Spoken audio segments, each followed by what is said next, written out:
Hello guys, this is ரெண்டேஸ் மித்யா. Welcome to 263rd video. இந்த வீடியோவில் நம்ம என்ன பார்க்க போகிறோம்னா, திருக்குறள் இருக்கிற அதிகாரம் நம்பர் 27 தவமில் இருக்கிற குறள் நம்பர் 3 பார்க்க போகிறோம். குறள் துறந்தார்க்கு துப்பறிவு வேண்டி மறந்தார்கோள் மற்ற அவர்கள் தவம். அதோட பொருள் என்னென்னா, துறவிகளுக்கு தேவையான இந்த பேசிக் ஃபெசிலிட்டிஸ் ஆகிய என்னென்னா இடம் பொருள் ஏவல், ஓகேவா? இதை வந்து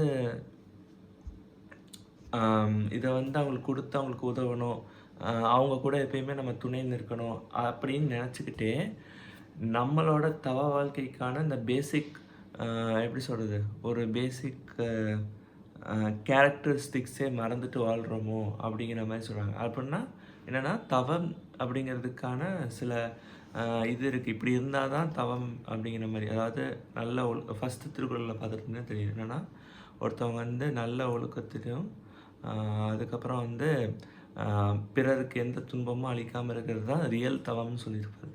ஸோ அந்த ஒழுக்கத்தை வந்து நம்ம பிற துறைகளுக்கு செய்கிற ஹெல்ப்னால் மறந்துட்டோமோ, அப்படி மறக்கக்கூடாது. நம்மளும் வந்து சுய கட்டுப்பாட்டோட சுய ஒழுக்கத்தோடு இருக்கணும். அதுதான் வந்து உண்மையான தவம்னு திருவள்ளுவர் சொல்கிறார். நன்றி.